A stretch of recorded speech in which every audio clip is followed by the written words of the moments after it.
नमस्कार विद्यार्थी मित्रांनो, आपले बदलापूर या चॅनेलच्या माध्यमातून चालवल्या जाणाऱ्या स्पर्धा परीक्षांच्या तयारीसाठी विशेषतः यूपीएससी, एमपीएससी, बँकिंग यांसारख्या महत्त्वपूर्ण करिअर संदर्भात होणाऱ्या स्पर्धा परीक्षांची तयारी करणाऱ्या विद्यार्थ्यांना त्यांच्या प्रश्नांची, त्यांच्या शंकांची योग्य उत्तरे मिळावीत यासाठी चालवल्या जाणाऱ्या या विशेष सत्रामध्ये आपल्या सर्वांचं पुन्हा एकदा मनपूर्वक स्वागत।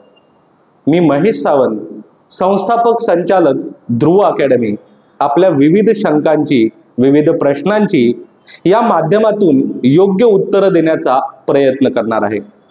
या आधीच्या वेगवेगळ्या भागांमध्ये विद्यार्थ्यांचे अनेक प्रश्न म्हणजेच यूपीएससी परीक्षेचं नेमकं स्वरूप कसं, एमपीएससी परीक्षेचं नेमकं स्वरूप कसं, काय अडचणी असतात, काय स्ट्रॅटेजी असायला पाहिजे, किंवा अगदी शालेय स्तरापासून परीक्षांची तयारी करायची असेल तर ती कशी करावी, कधी करावी, 12वी नंतर जे विद्यार्थी पूर्ण वेळ या परीक्षेची तयारी सुरुवात करतात त्यांचा अप्रोच कसा असावा, अशा विविध प्रश्नांचा उहापोह या आधीच्या भागांमध्ये आपण केलेला आहे। आणि जर या संदर्भात तुम्हाला काही माहिती हवी असेल तर तुम्ही या संदर्भातले व्हिडिओ आपले बदलापूरच्या चॅनलवर चेक करू शकता, तुम्हाला तुमच्या प्रश्नांची उत्तरे मिळतील। या सगळ्या चर्चेमध्ये विद्यार्थ्यांकडून, पालकांकडून जे काही प्रश्न आले ते प्रश्न घेऊन आपण वेगवेगळे हे भाग बनवतो आहोत।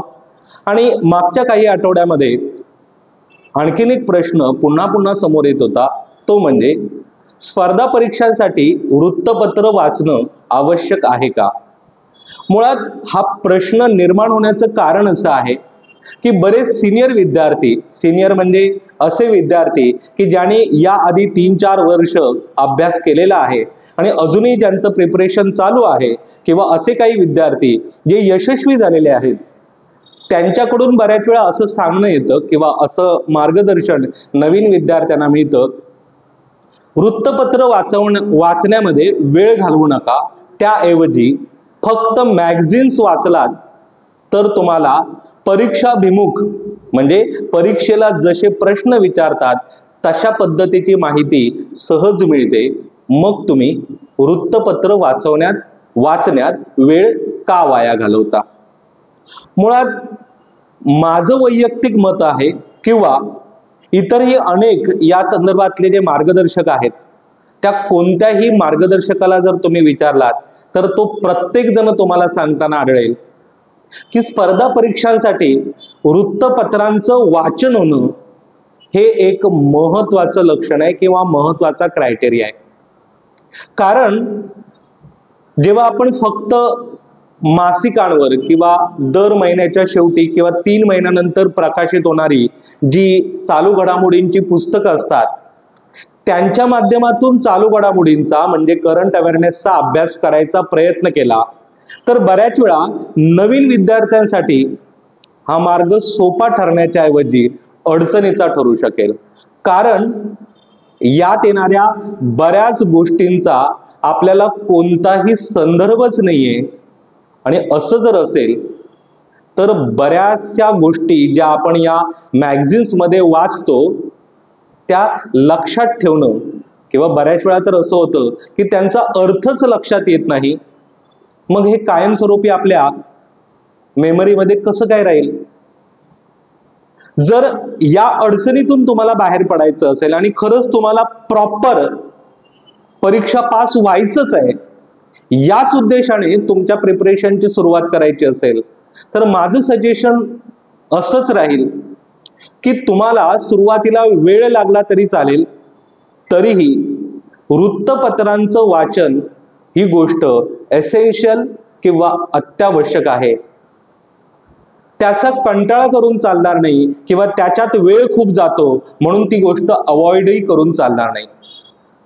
बघा, एक लक्षात घ्या की साधारणपणे एमपीएससी, यूपीएससीचा अभ्यास करणारी मुलं जी असतात ना, ती हिस्ट्रीवर खूप जास्त जोर देतात। कारण इतिहास हा खूप महत्त्वाचा घटक आहे।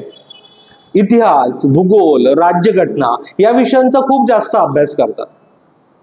पण साधारणपणे 100 मार्कांचा आपण एक पॅटर्न मानूया आपल्या सोयीसाठी, तर या 100 प्रश्नांपैकी साधारणपणे 15% प्रश्न हे डायरेक्टली चालू घडामोडींवर असतात, करंट अवेअरनेसवर असतात.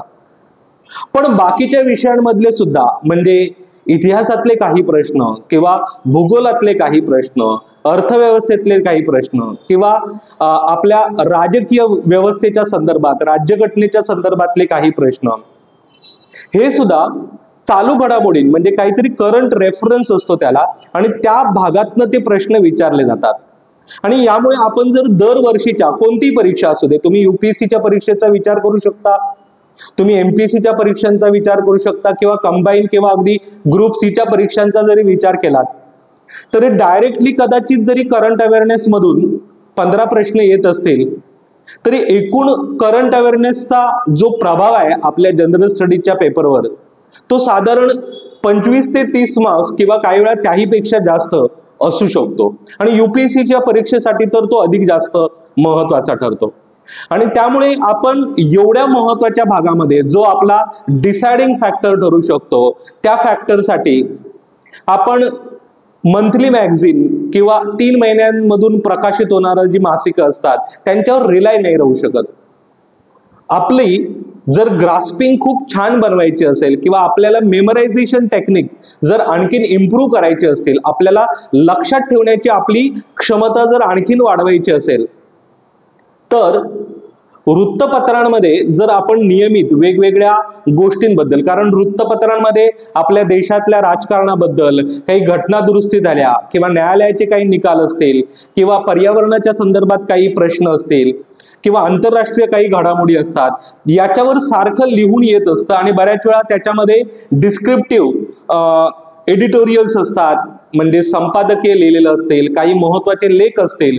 याची जर आपण नियमित वाचन करण्याची सवय ठेवली, तर पहिली महत्वाची गोष्ट अशी होते की आपण बऱ्याच मुद्द्यांबद्दल आपण अवेअर असतो. आणि मग अशा ज्या गोष्टीबद्दल आपण थोडंसं विस्तृतपणे वाचलंय, त्यांच्या संदर्भात काही फॅक्ट्स लक्षात ठेवायचे असतील, तर मग ते आपल्याला लक्षात ठेवणं तुलनेने सोपं जातं. आपण डायरेक्टच जर फॅक्ट्स लक्षात ठेवायचा प्रयत्न केला, तर कदाचित ते आपल्याला खूप अवघड जातील. आणि म्हणून वृत्तपत्रांचं नियमित वाचन करणं ही कदाचित लेंदी प्रोसेस वाटेल, खूप टाइम कन्झ्युमिंग प्रोसेस वाटेल, पण बऱ्याच वेळा अशाच थोड्याशा दीर्घकालीन अभ्यासाचा एक स्ट्रॅटेजी बनवून केलेल्या प्लॅनिंगचा आपल्या अभ्यासामध्ये खऱ्या अर्थाने फायदा होतो. नियमित वृत्तपत्र वाचनाचा हा जो एक महत्वाचा फायदा आहे की तुम्हाला वेगवेगळे विषय अगदी व्यवस्थितपणे डिटेलपणे समजतात. पण त्याहीपेक्षा दुसरा महत्वाचा फायदा असाही आहे की जी मुलं नियमितपणे वृत्तपत्र वाचतात त्यांची वाचन क्षमता सुधारते.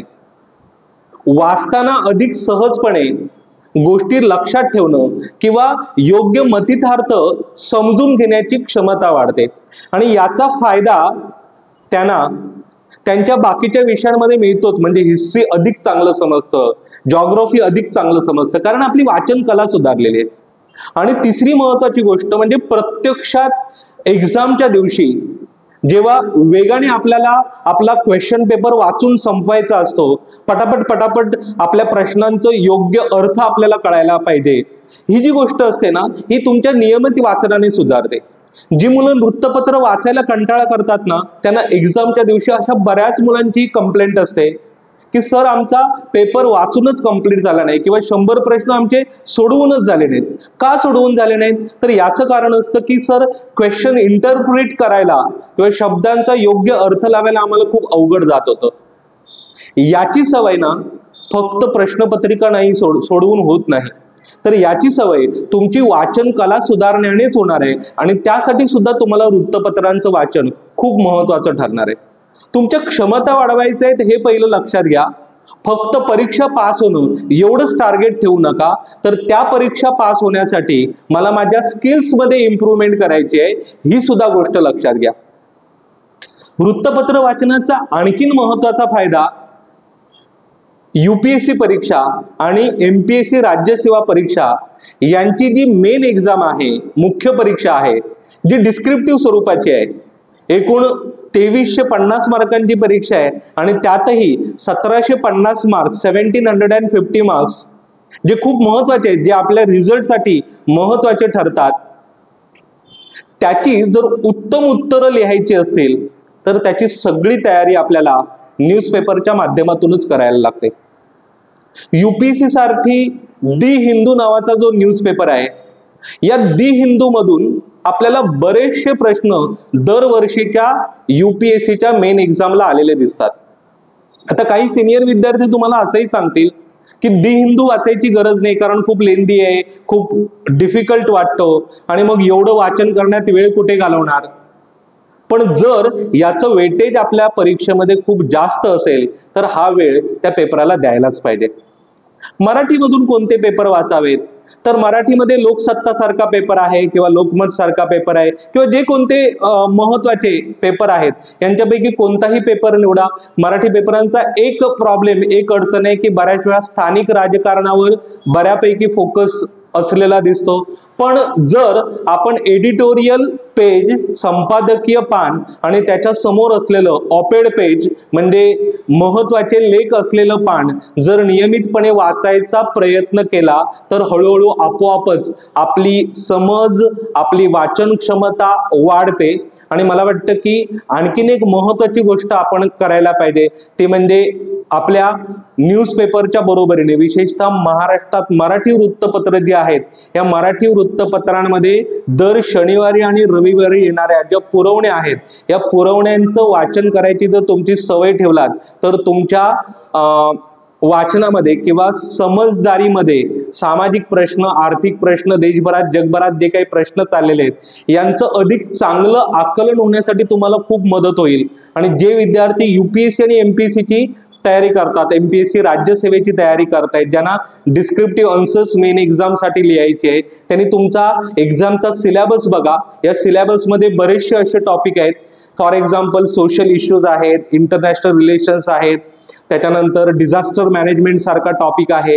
हे जर सगळे प्रश्न तुम्हाला समजून घ्यायचे असतील तर त्यासाठी नियमित वृत्तपत्राचं वाचन तुम्हाला खूप महत्वाचं ठरेल. त्याचं कंटाळा करू नका किंवा ते अवॉइड करू नका.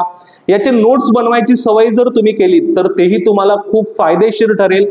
पण नोट्स बनवायची एक विशिष्ट पद्धत असते आणि त्यासाठी आपण एक वेगळा एपिसोड करणार आहोत, ज्या भागामध्ये कदाचित पुढच्या भागामध्ये आपण चालू घडामोडींचे नोट्स नेमके कशा प्रकारे बनवावेत या संदर्भात एक सदर करणार आहोत. ते तुम्ही नक्कीच बघा. आजच्या भागामध्ये आज आपण न्यूजपेपरच्या संदर्भात जे काही सांगितलेलं आहे त्या संदर्भात तुमची जर काही शंका असतील, जर प्रश्न असतील तर नक्कीच ध्रुव अकॅडमीशी तुम्ही संपर्क साधा. तुमच्या प्रश्नांची योग्य उत्तरं मिळतील याची मी तुम्हाला खात्री देतो. तुमच्या जबरदस्त यशासाठी तुम्हाला खूप खूप शुभेच्छा. धन्यवाद. थँक्यू.